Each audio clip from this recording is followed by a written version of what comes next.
Hello student, welcome to our channel thought creation. আজকের আবার আমার নতুন ক্লাস নিয়ে চলে এসেছি। তো নতুন ক্লাসটি নিয়ে আমরা যে আলোচনা করব সেই ক্লাসটি হচ্ছে বায়ুর বিভিন্ন কাজ ও গঠিত ভূমিরূপ। তো আজকের এই টপিকটি নিয়ে আলোচনা করার পূর্বে বলে দিই যে বায়ুর বিভিন্ন যে কাজগুলো রয়েছে সেগুলো কোথায় কোথায় করে থাকে।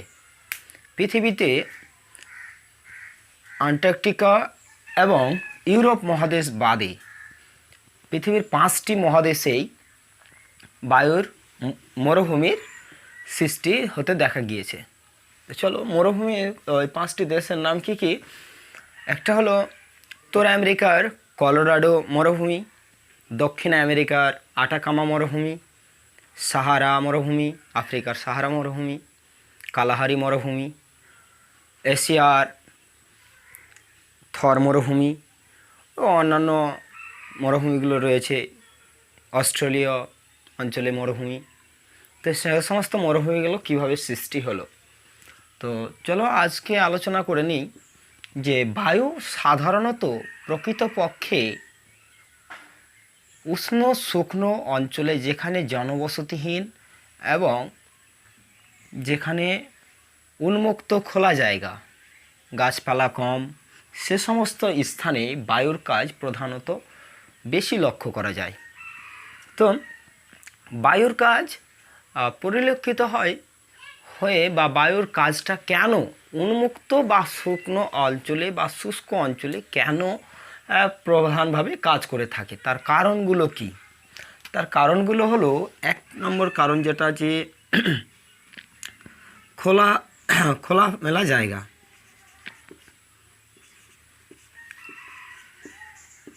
খোলা স্থান। বায়ুর কাজ খোলা স্থানে প্রধানত বেশি কাজ করে থাকে।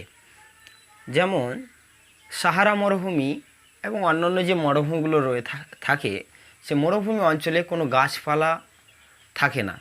অ্যাকচুয়ালি এখানে হচ্ছে প্রতিবন্ধকতার অভাব, অর্থাৎ গাছপালা নেই, বায়ু বাধাহীনভাবে সে অঞ্চলের ওপর দিয়ে প্রবাহিত হতে পারে, যার কারণে বায়ু প্রধানভাবে সেই অঞ্চলগুলোতেই কাজ করে থাকে। সমুদ্রের উপকূলবর্তী অঞ্চল, তীরবর্তী সমুদ্র সৈকতেও কিন্তু বায়ুর কাজ প্রাধান্য লাভ পায়। দ্বিতীয়ত কি, উন্মুক্ত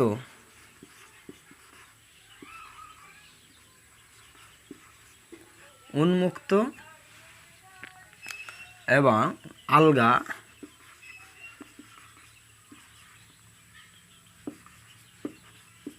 আলগা মৃত্তিকা। 2 নম্বর পয়েন্টটা কি, উন্মুক্ত ও আলগা মৃত্তিকা। বায়ু সাধারণত সে অঞ্চলে বেশি কাজ করে থাকে যে অঞ্চলগুলোতে মাটিগুলো আলগা হয়ে থাকে এবং মাটিগুলো উন্মুক্তভাবে খোলা অবস্থায় থাকে। সে অঞ্চলের ওপর দিয়ে বায়ু প্রবাহিত হলে সে অঞ্চলের মৃত্তিকাগুলোকে অপসারিত করে অন্যত্রে বয়ে নিয়ে যায় বা বায়ুর কাজগুলো করতে সহজ হয়, যাতে করে ওই মৃত্তিকাগুলো উড়ে গিয়ে বা চূর্ণ বিচূর্ণ হয়ে গিয়ে অন্যত্রে চলে যায়। 2 নম্বর, ও রাত্রের উষ্ণতার প্রসার। অ্যাকচুয়ালি মরু অঞ্চলে কি হয়, পয়েন্টটা লিখি,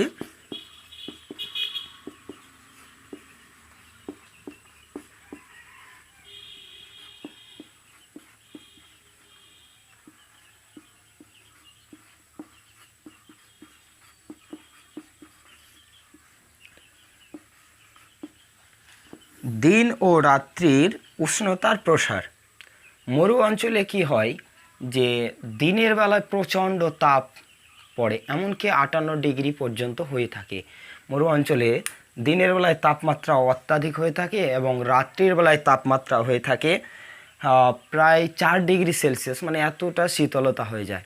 তো যার কারণে যে শিলাসমূহগুলো পড়ে থাকে, সেই শিলাসমূহগুলোর ওপরে প্রচণ্ড চাপের সৃষ্টি হয়, সংকোচন এবং প্রসারণের প্রচণ্ড চাপের সৃষ্টি হয়। এর কারণে কি হয়, শিলাসমূহগুলো চূর্ণ বিচূর্ণ হয়ে যায়, ভেঙে গিয়ে ধীরে ধীরে বালিকণায় পরিণত হয়, যার কারণে বায়ুর কাজটা মরু অঞ্চলে প্রসার হতে পারে বা মরু অঞ্চলে বেশিরভাগই কার্যকর হয়ে থাকে।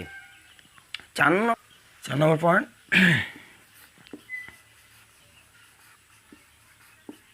অবঘর্ষ ও ঘর্ষণ প্রক্রিয়া।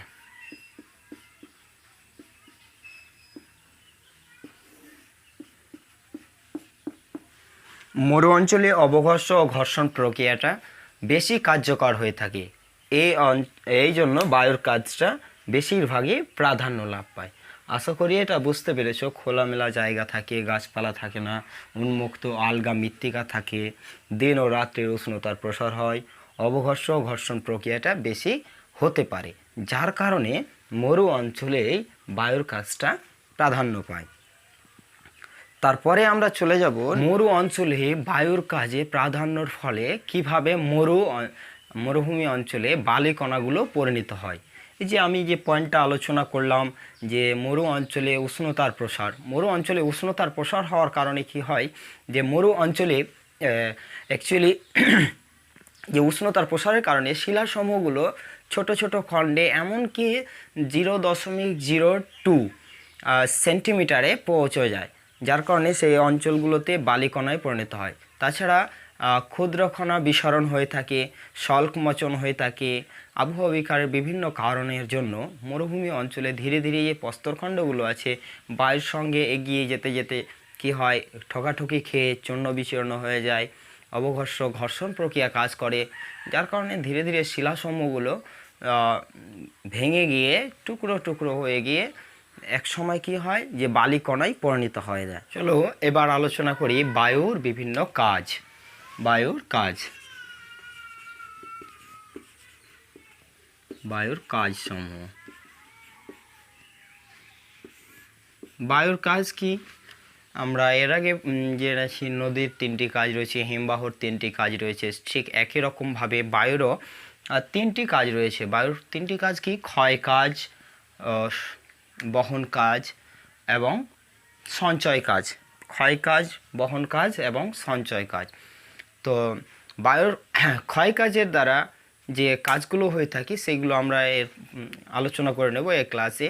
তার আগে আমরা জেনে নিই বায়ুর যে ক্ষয় কাজ করে থাকে কয়টি প্রক্রিয়ায় ক্ষয় কাজ করে থাকে।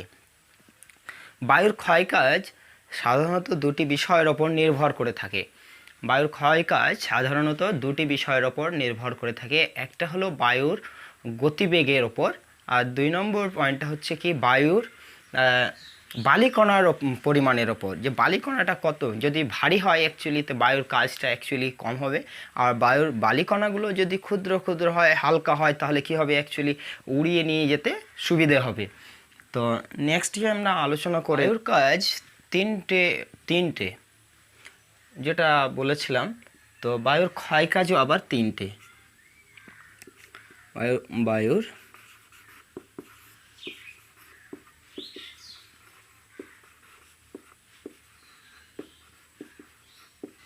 কাজ 3 প্রকার।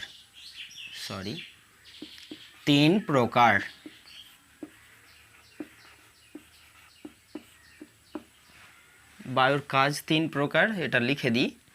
1 নম্বর হলো ক্ষয় কাজ, 2 নম্বর হলো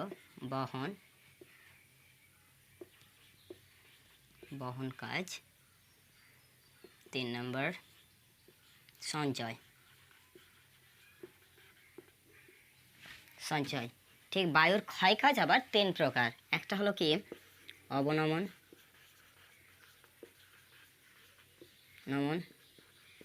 2 নম্বর অবঘর্ষ,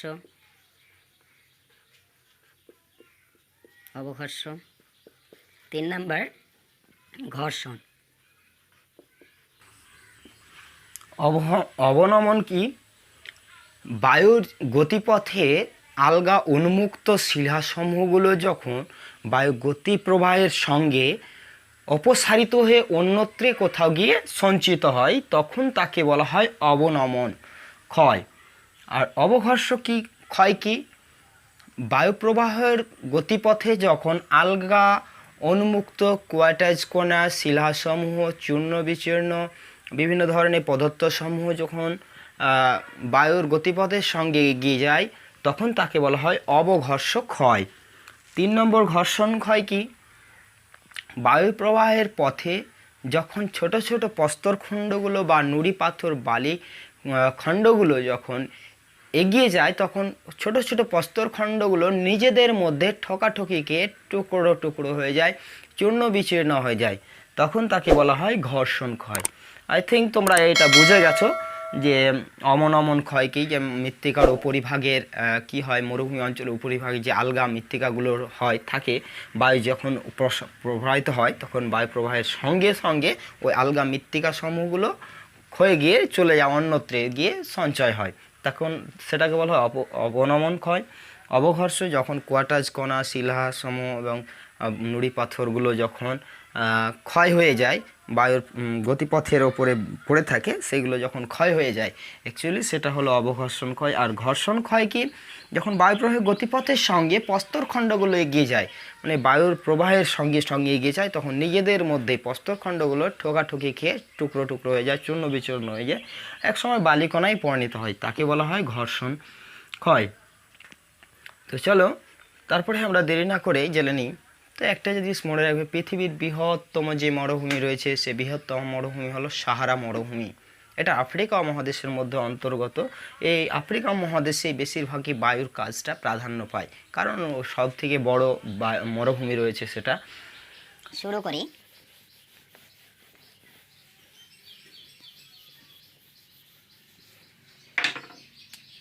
বায়ুর কাজের দ্বারা সৃষ্টি ভূমিরূপ।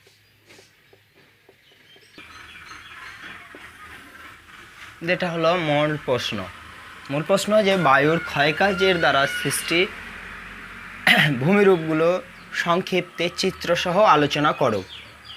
তখন এটা যখন আমরা আলোচনা করব, তো জেনে নিই বায়ুর কীভাবে ক্ষয় কাজ করে থাকে। এর আগে যেটা বললাম যে ক্ষয় কাজের দ্বারা যে কয় ধরনের ক্ষয় কাজ রয়েছে, ক্ষয় কাজগুলো কী কী, তো আমরা এবার আলোচনা করে নিই ক্ষয় কাজের দ্বারা যে ভূমিরূপগুলো সৃষ্টি করেছে, কী কী ভূমিরূপ সৃষ্টি করেছে। প্রত্যেকটা তোমাদেরকে চিত্র করে দেখিয়ে দিই যে কিভাবে ক্ষয় কাজের দ্বারা ভূমিরূপ সৃষ্টি করেছে। দেখো,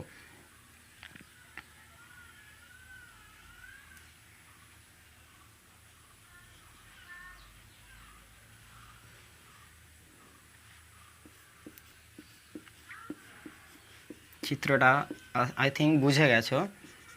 যদি তোমরা একবার লক্ষ্য করো তো বইয়েরও ধরনের চিত্র দেখতে পাবে।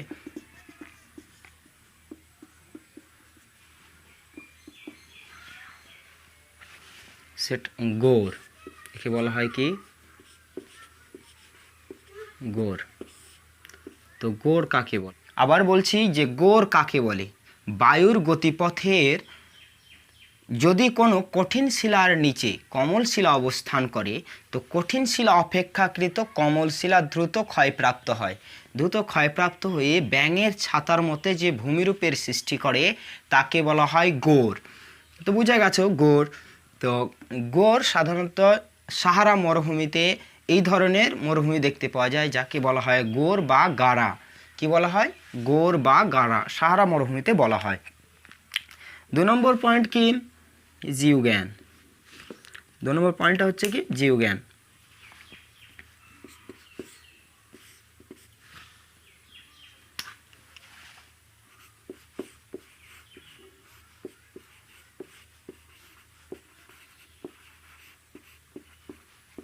জীবজ্ঞান, জীবজ্ঞান কাকে বলে চিত্র দেখাচ্ছি দেখো।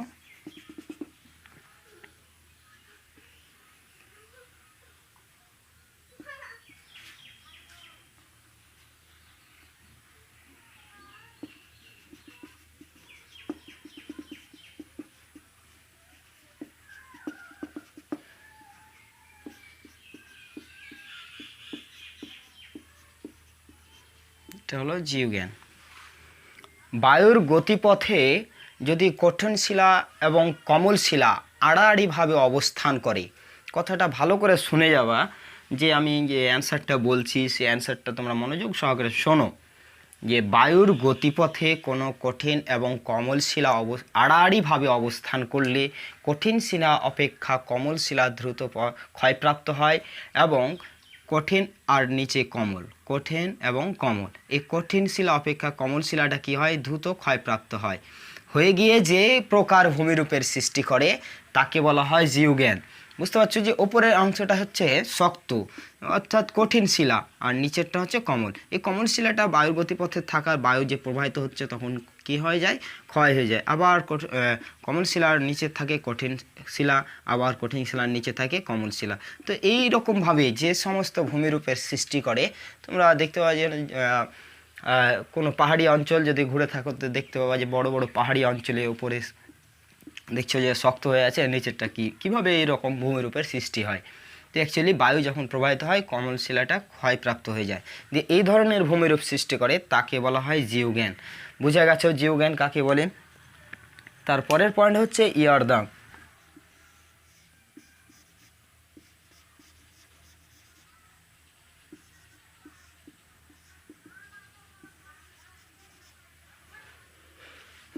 দেখো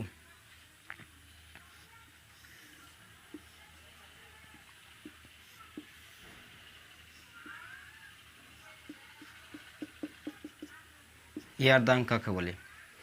বায়ুর গতিপথে কোমল শিলা এবং কঠিন শিলা উলম্বভাবে অবস্থান করলে, উপরের স্তর আলগা হয়ে থাকলে, বলছে কঠিন শিলা এবং কোমল শিলা যদি উলম্বভাবে থাকে, এর আগে আমরা যেটা জানলাম সেটা আড়াআড়িভাবে থাকে, কিন্তু এটা কেমন থাকে, উলম্ব অবস্থায় থাকে। উলম্বভাবে অবস্থান করলে কঠিন শিলা অপেক্ষা কোমল শিলা দ্রুত ক্ষয়প্রাপ্ত হয়।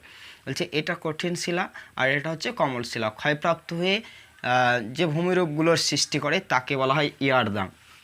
আবার বলছি ইয়ারদাং কাকে বলে। বলছে বায়ু প্রবাহের গতিপথে কোনো কঠিন ও কোমল শিলা উলম্বভাবে অবস্থান করলে অবঘর্ষ প্রক্রিয়ার মাধ্যমে কঠিন শিলা কোমল শিলা ক্ষয়প্রাপ্ত হলেও কঠিন শিলা ক্ষয়প্রাপ্ত হয় না, তার পিছনে অবস্থান করে। তো কঠিন শিলা এবং কোমল শিলা যদি অবস্থান করে তাহলে যে ধরনের ভূমিরূপ সৃষ্টি করে তাকে বলা হয় ইয়ারদাং। বোঝা গেছে ইয়ারদাং কাকে বলে। আই থিঙ্ক এইটুকু তোমরা বুঝে গেছো, আমি এইটুকু মুছে ফেলে দিই। তোমরা নেক্সট যেটা দেখবে, 3টে পয়েন্ট হলো কিন্তু। এবার দেখবে ইলসেনবার্গ।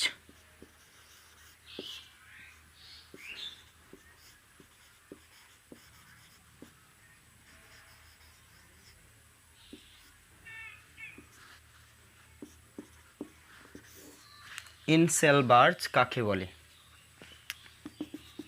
ভালো করে দেখো, চিত্রটা আগে অঙ্কন করে দিই।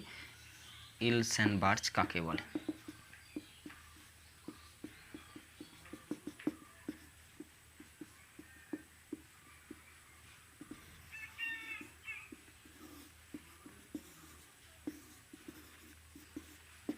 বলছে যে ইলসেনবার্গ কাকে বলে, কোনো উষ্ণ শুষ্ক মরু অঞ্চলে বলছে অপসারণ এবং অবনমন প্রক্রিয়ার মাধ্যমে বায়ু প্রবাহিত হওয়ার সময় উপরের কোমল শিলা ক্ষয়প্রাপ্ত হতে হতে অবশিষ্ট রূপে কঠিন শিলা পাহাড়ের মতো বা পর্বত রূপে দাঁড়িয়ে থাকে, সেগুলোকে বলা হয় ইলসেনবার্গ। এটা হচ্ছে মরুভূমি অঞ্চল, যখন বায়ু প্রবাহিত হয়, বায়ু প্রবাহিত হতে হতে উপরের স্তরগুলো কোমল শিলা থাকায় ক্ষয়প্রাপ্ত হয়ে গিয়ে অবশিষ্ট রূপে যে এই কঠিন শিলাটা পর্বত রূপে দাঁড়িয়ে থাকে, এটাকে বলা হয় ইলসেনবার্গ। এটাকে কি বলা হয়, ইলসেনবার্গ হয়ে থাকে। দেখো ইলসেনবার্গ কাকে বলে, আবার বলছি। বলছে বায়ুপ্রবাহের গতিপথে কোনো উষ্ণ শুষ্ক অঞ্চলে কোমল শিলার নিচে কঠিন শিলা অবস্থান করলে কোমল শিলা ধীরে ধীরে ক্ষয়প্রাপ্ত হয়ে অবঘর্ষ এবং অবনমন প্রক্রিয়ার মাধ্যমে ক্ষয়প্রাপ্ত হয়ে অবশিষ্ট রূপে কঠিন শিলা পর্বত রূপে দাঁড়িয়ে থাকে, এগুলোকে বলা হয় ইলসেনবার্গ। এই ইলসেনবার্গগুলো দক্ষিণ আমেরিকার আটাকামা মরুভূমিতে এইগুলোকে দেখতে পাওয়া যায়। এগুলোর গড় উচ্চতা হয় 30 থেকে 300 মিটার পর্যন্ত। 30 থেকে 300 মিটার পর্যন্ত এই ইলসেনবার্গগুলো হয়ে থাকে। তো আশা করি বায়ুর দ্বারা ক্ষয় করেছে ক্ষয় করে যে ভূমিরূপগুলো সৃষ্টি করেছে তার চিত্র করে আমরা 4টা পয়েন্ট দিলাম। অবশ্যই এই 4টা পয়েন্ট তোমরা ভালোভাবে মুখস্থ করে নেবে, ভালোভাবে শিখে নেবে। আই থিঙ্ক তোমরা এটাকে ক্লিয়ার করে নেবে। Thank you, best of luck. সকলে ভালো থাকো। আশা করি তোমাদের এই ক্লাসটি অ্যাটেন্ড করে খুব ভালো লেগেছে। যদি ভালো লেগে থাকে তোমরা অবশ্যই লাইক শেয়ার করে দেবে।